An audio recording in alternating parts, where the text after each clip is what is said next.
En primera plana, Carlos Herranz.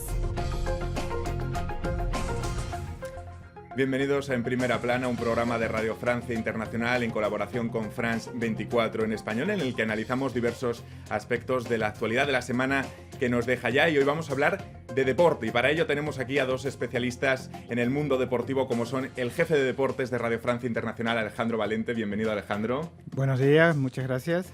Y nuestra compañera de la redacción brasileña de Radio Francia Internacional, Paloma Barón. Paloma, bienvenida. Muchas gracias. Bueno, pues París 2024, los Juegos Olímpicos, ya es una realidad. Se celebrarán aquí en la capital francesa dentro de 7 años y de ello vamos a hablar hoy aquí. Esto es En Primera Plana. Bueno, pues el pasado 13 de septiembre se confirmaba en Lima, en la reunión del Comité Olímpico Internacional, que será París la sede de los Juegos Olímpicos de 2024, algo reflejado en toda la prensa francesa con portadas como la de Le Parisien, el diario, que titulaba Eufórico, la de Pêche titulaba París, medalla de oro, o Le Figaro, que explicaba en su portada cómo la designación de la capital francesa ya no es solo un desafío deportivo, sino también económico. Y le pregunto a Alejandro Valente, ¿ese sentimiento de euforia recogido en las portadas corresponde a un sentimiento de unidad con poca oposición hacia la candidatura olímpica de París? Yo creo que sí. Finalmente, en estos últimos meses, el comité de candidatura hizo bien las cosas, organizó jornadas olímpicas que tuvieron mucho éxito popular. Y poco a poco la gente que al comienzo veía con cierto recelo esta candidatura que llegaba después de varios fracasos, varios intentos fallidos de París para organizar los Juegos Olímpicos, poco a poco fue ganando terreno, y creo que hoy en día hay una mayoría de franceses que ven con bastante simpatía la perspectiva de recibir los Juegos Olímpicos aquí en París. Uh-huh. Unidad política, unidad social. Paloma, ¿qué otros argumentos han aupado a la candidatura de París para conseguir que sea sede de los Juegos Olímpicos en 2024? Bueno, yo creo que hubo una mudanza de visión de lo que los Juegos Olímpicos pueden traer para la ciudad. En el caso de Río, en Brasil, cuando hubo la candidatura en 2009, había una visión de que el COI, el Comité Olímpico Internacional, dictaba la agenda. El país que iba a recibir los Juegos tenía que hacer todo lo que el COI deseaba. Y ahora yo creo que en París es una agenda de doble. Los dos van a decidir juntos, y que por lo menos los especialistas dicen que París ya tiene 95% de los equipamientos necesarios para los Juegos, cosa que no teníamos en Brasil. Ya teníamos algunos que fueron utilizados en los Juegos Panamericanos, pero se construyó mucha cosa que ahora está subutilizada. Claro, porque las infraestructuras han contado sin duda.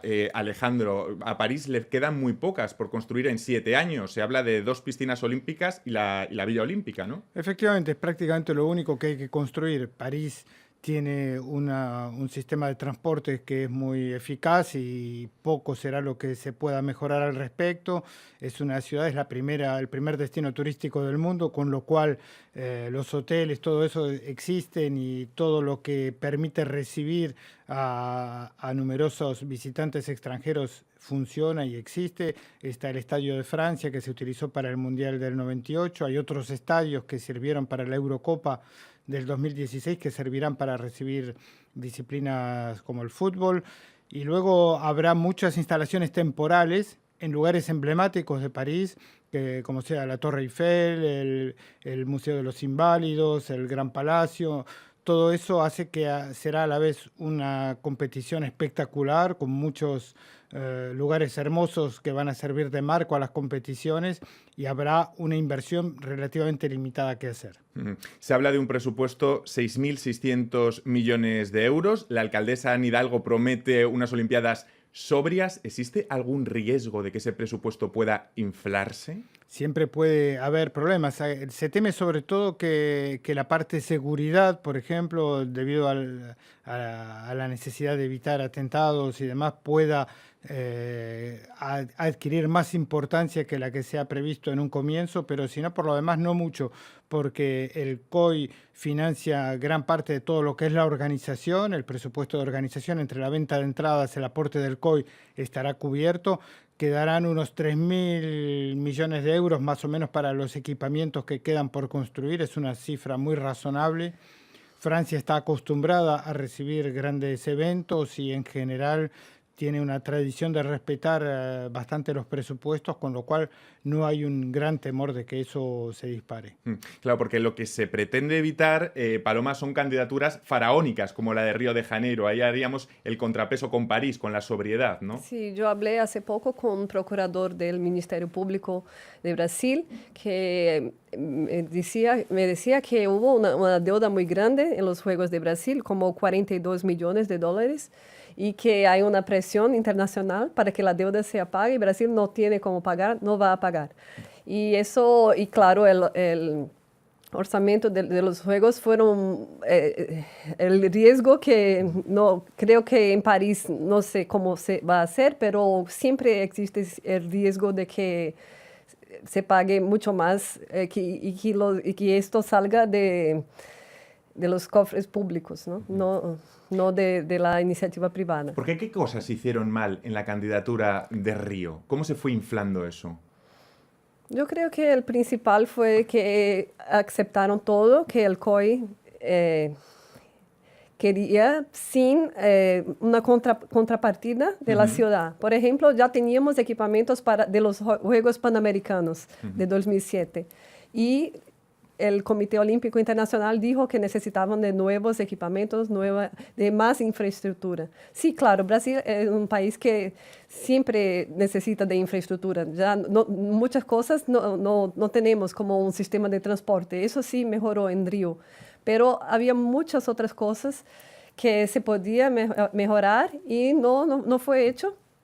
Porque al final no teníamos cómo, no había plata y la deuda sigue muy grande. Así que un año después, el legado de los Juegos es que mucha gente tuvo que salir de las casas donde vivían, que estaban en el circuito olímpico, y una deuda de 42 millones de dólares. Quizás Brasil también vio demasiado grande, porque 2 años antes ya había aceptado organizar el Mundial de Fútbol, con lo cual eran 2 grandes eventos que se producían en un lapso de tiempo muy corto y probablemente sobreestimaron su capacidad para hacer frente a todas esas inversiones al mismo tiempo. Es verdad que cuando Brasil obtuvo los Juegos en 2009, la economía brasileña parecía ser muy pujante.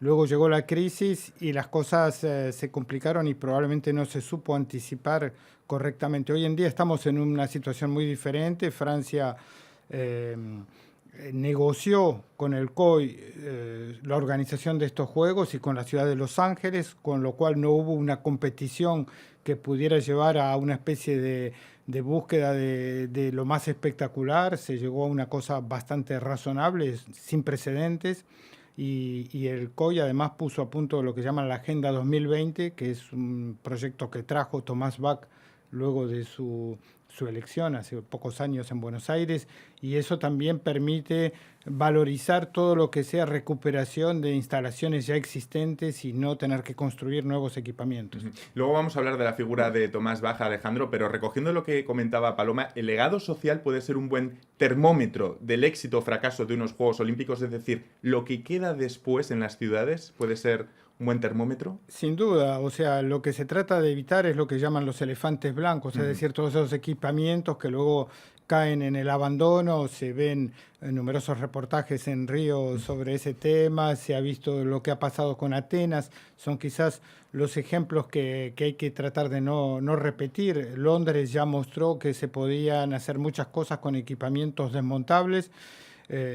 París además va a aprovechar este evento para que las nuevas instalaciones se construyan en una zona que está siendo objeto de una reconstrucción urbana, como es el norte de París. Son zonas que requieren mejorar mucho. Es el departamento más pobre de Francia, con más cifras negativas en términos sociales, y entonces toda esta inversión importante que se va a llevar a cabo ahí, de todos modos, no podrá sino mejorar las condiciones de vida y de funcionamiento de esa provincia que es la Seine-Saint-Denis. Les quiero preguntar a los dos, hay unidad política, hay unidad social en torno al proyecto, parece que el presupuesto es bajo. Entonces, ¿cuáles son los puntos a mejorar en estos 7 años que tenemos por delante? ¿Cuáles serían esos puntos negros de París, Paloma? Yo creo que es aprender con las experiencias anteriores y evitar que el presupuesto sea, que se gaste mucho más de lo previsto, evitar que investir en el deporte nacional, en los deportes todos, porque eso también, yo creo que eso fue uno de los problemas de Brasil, porque hoy tenemos los elefantes blancos porque no hubo un investimento en el deporte nacional. Así que, ¿cómo se va a utilizar? Tenemos muchos estadios de fútbol y eso sí, está como garantizado, siempre van a utilizar para el fútbol, pero los otros deportes no hubo un investimento y está cada vez peor con la crisis. Así que creo que esto es importante para Francia, que haya un investimento en los deportes para que los equipamientos sean bien utilizados. Y como dijo Alejandro, creo que la infraestructura de París ya está muy buena. Claro que siempre hay que mejorar, pero ya tenemos un buen sistema de transportes y creo que ahora la cuestión es de envolver las personas de la ciudad y alrededores. 7 años por delante, Alejandro. ¿Qué puntos puede mejorar París en estos 7 años? ¿Qué retos? Pienso que el reto mayor será, como ya dije antes, la seguridad. Va a ser probablemente la mayor inquietud que va a rodear la preparación de estos Juegos Olímpicos. Luego el desafío es que toda la juventud del país pueda reconocerse en estos Juegos, es decir, que haya una fuerte inversión para que los jóvenes preparen de la mejor manera posible la participación francesa en la mayoría de las disciplinas, incluso aquellas que no son tan populares aquí, y que más allá del número de medallas que se puedan alcanzar, que siempre son importantes cuando es el país organizador, que sobre todo se ponga el deporte en el centro de todo lo que es el sistema educativo y sea un verdadero objetivo para una juventud que a veces parece un poco desorientada. Porque eso en el fondo es el espíritu olímpico, ¿no? Esa implicación de la juventud en el deporte, ¿no? Efectivamente, cuando se crearon los Juegos Olímpicos, cuando Pierre de Coubertin, que ya era un francés, decidió poner a punto estos Juegos Olímpicos modernos, se había inspirado mucho de lo que era la educación británica, donde efectivamente el deporte era una parte integrante muy importante del sistema educativo. ¿Me permitís hacer una pausa en este punto y en unos instantes continuamos aquí en Primera Plana hablando de los Juegos Olímpicos de París 2024?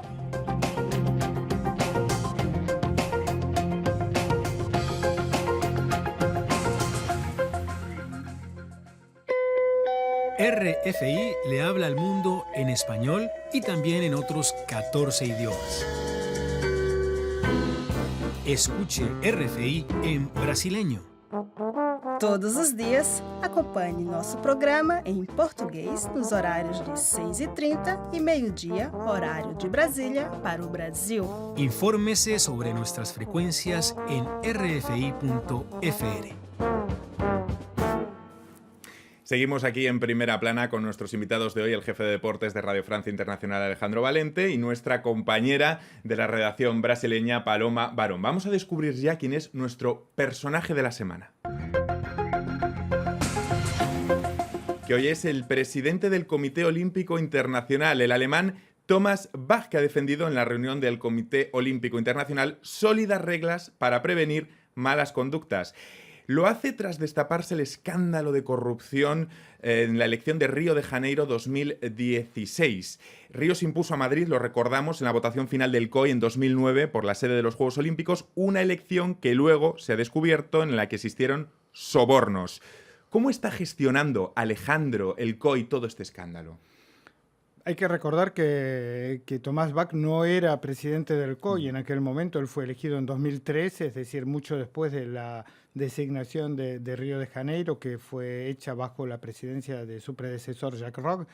Entonces, Thomas Bach con todo busca, ocultar, si se puede, los efectos de ese escándalo, poniendo en primer plano todo lo que él ha intentado aportar, como es la Agenda 2020, es decir, la búsqueda de organizaciones menos costosas de los Juegos Olímpicos y mostrando que, bueno, que hubo quizás corrupción, que hubo escándalos, que la justicia debe hacer su trabajo, pero que hoy en día el COI más bien busca orientarse y pensar en el futuro y no mirar tanto hacia atrás. Es un recurso quizás un poco fácil, pero en la medida que él no estaba en la presidencia puede permitirle no estar directamente expuesto a los efectos de estas revelaciones que se suceden en torno a la designación de Río. Me imagino, Paloma, que este escándalo se suma a la larga lista que está dando de escándalos Brasil políticamente en los últimos años.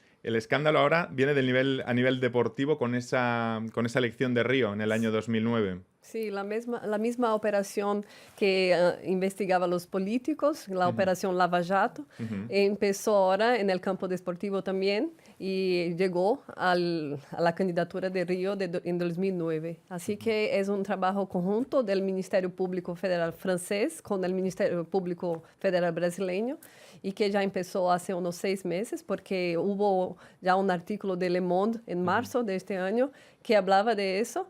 Y hace algunos días el presidente del Comité Olímpico Brasileño y de la candidatura de Río, Carlos Arthur Nussmann, fue a dar un depoimento en la Policía Federal. Así que estamos esperando a ver qué va a dar, pero ya hubo otros que dijeron que sí, que hubo soborno, sobre todo de los miembros de africanos de COI, que los brasileños estuvieron en Nigeria en 2009 para comprar votos. Porque en el centro de la polémica está esa figura que comentaba, que es Carlos Nussmann, que además es miembro honorífico del COI. El propio COI fue advertido sobre la honorabilidad, entre comillas, de Nussmann hace 8 años. Algo que pueda afectar quizá al COI en la actualidad, el escándalo, porque si fue advertido, nos comentaba antes Alejandro, que bien es cierto que el COI cambió de presidente. No sé si le podría afectar al COI en la actualidad. Yo creo que el caso Nussmann. El COI ya en el pasado trató, digamos, de corregir los problemas que planteaba la corrupción, incluso se trató de limitar la influencia que pudieran tener las visitas de los miembros del Comité Olímpico a las ciudades que eran candidatas a las organizaciones, tratar de controlar la entrega de regalos, todo eso.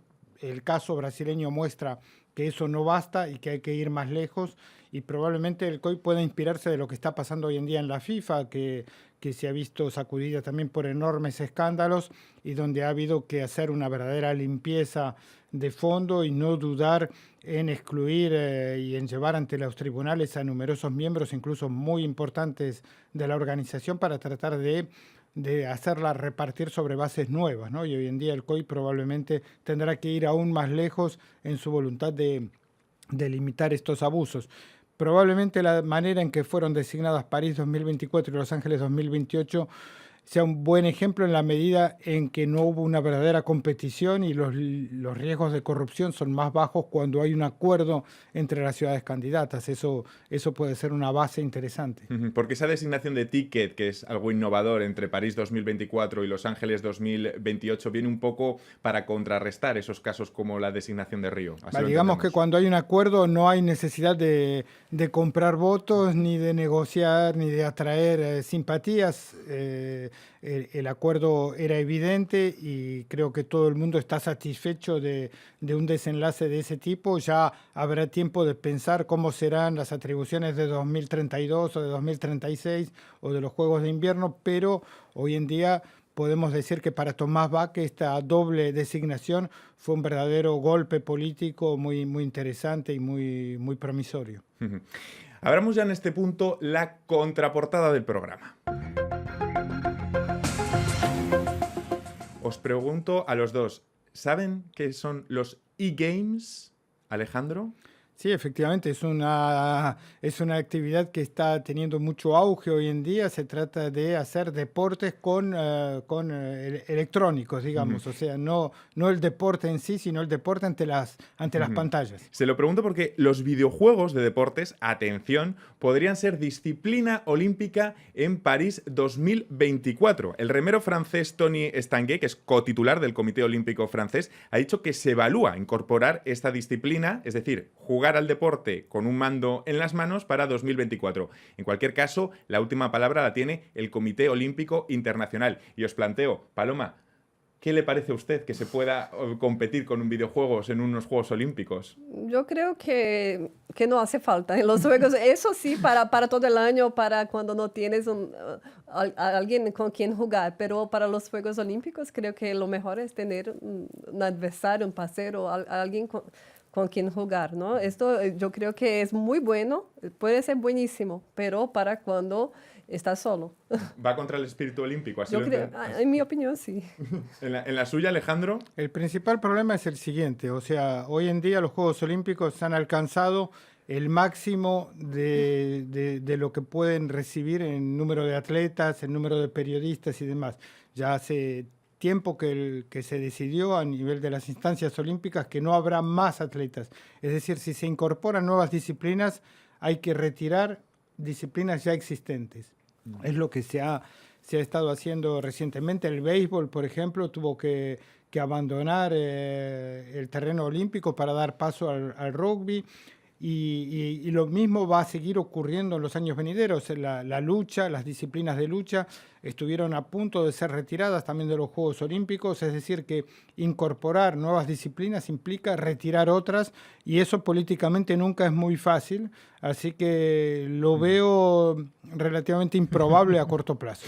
Porque en este punto sería muy interesante, Alejandro, que nos comentara cómo una disciplina llega a ser olímpica, qué proceso tiene que seguir una disciplina. Por ejemplo, presentar un programa. ¿Cómo llegaría a ser olímpico? ¿Por qué procesos tendría que pasar? Digamos que hay que demostrar que se trata de un deporte con reglas bien definidas y bien arraigadas, que respetan una serie de criterios, como por ejemplo que puedan ser practicadas tanto por hombres como por mujeres. Hace falta también que esa disciplina haya alcanzado previamente un cierto nivel de universalidad, es decir, que se practique en distintos continentes y en un número de países significativo, ya que si no se vuelven disciplinas demasiado confidenciales.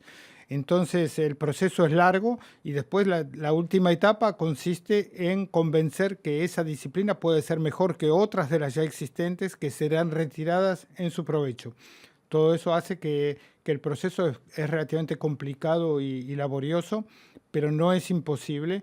Y después queda otra opción que es la disciplina de exhibición, es decir, cada país, cada ciudad que organiza unos juegos puede designar hasta 3 disciplinas que no son olímpicas, pero que durante su olimpiada serán practicadas para mostrar un poco su interés al mundo, pero sin tener valor en el reparto de medallas y en el cómputo final de los Juegos. Entiendo que en ese contexto es donde quizá pudieran entrar los videojuegos en París 2024. Podría ser a modo de demostración y para hacer una prueba. De todos modos, lo que sí está claro es que los videojuegos para entrar tendrán que excluir toda situación de violencia física o de agresividad, o sea, tendrán que respetar uno de los ideales olímpicos, que es buscar más bien unir a los pueblos y promover la salud y cosas factores positivos y no factores negativos como la violencia que a menudo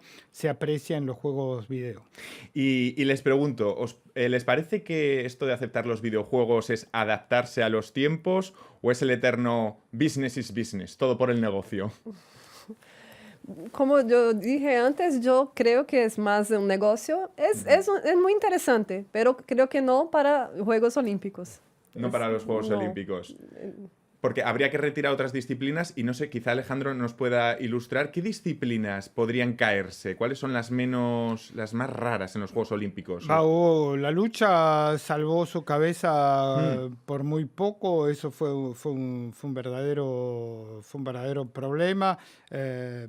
Hay otras que son practicadas en relativamente pocos lugares, como el bádminton, por ejemplo, que donde siempre o casi siempre ganan atletas de una misma zona geográfica. Todo eso puede plantear problemas, pero el tema, más allá del valor de cada disciplina, también es político. Es decir, hoy en día los países donde una disciplina es muy popular defienden con mucho ahínco que esa disciplina se mantenga porque garantiza un número de medallas consistente.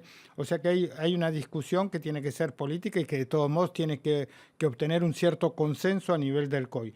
Pero bueno, hay una búsqueda también de adaptarse a los tiempos nuevos con disciplinas como el surf o el skateboard, etcétera, que poco a poco están tratando de ganar un lugar en los Juegos Olímpicos. Hay muchos candidatos y hay pocas plazas disponibles. Ese es el problema. Imagino que detrás de esas disciplinas también hay países, como comentaba Alejandro, detrás de ellos intentando impulsar esas disciplinas, ¿no? Me imagino que detrás del surf, detrás de ciertas disciplinas hay países. Es evidente que hay países donde esas disciplinas son muy populares, que pueden ganar muchas medallas con ello, y hoy en día también hay una competición entre naciones para figurar en el medallero olímpico lo más alto posible. Entonces, a ese nivel, evidentemente, las discusiones nunca faltan. Me imagino a Paloma no le ha convencido nada que lo de los videojuegos como disciplina olímpica. El sedentarismo es todo completamente opuesto al espíritu olímpico. Ni por sedentarismo, porque creo que haces movimientos también, ¿no? Pero por el fair play, para que tengas un compañero, un adversario, alguien con quien interagir. Por la interacción, por la cooperación entre los pueblos y el espíritu olímpico. Pero con los videojuegos ya hay, con la globalidad, en este mundo de globalidad ya hay mucha interacción en los videojuegos. Quizá lo podamos ver. Si no, ¿qué disciplina le gustaría ver a usted? El surf, por ejemplo. ¿A usted, Alejandro? Sí, pienso que eso puede ser algo bastante espectacular. A mí me gusta el rugby y es verdad que hoy en día tenemos el rugby a 7, el rugby a 15 es un poco difícil de montar debido a que necesitaría recibir a muchos atletas y eso hoy en día es un freno, como ya explicaba, a nivel del desarrollo de ciertas disciplinas. Pues con esas peticiones para como nuevas disciplinas olímpicas lo vamos a dejar. Les quiero agradecer que hayan podido estar hoy aquí con nosotros. Alejandro Valente, jefe de deportes de Radio Francia Internacional, un placer. Y también a nuestra compañera Paloma Barón de la redacción brasileña de Radio Francia Internacional. Gracias. A ustedes muchísimas gracias y les esperamos la próxima semana aquí en Primera Plana.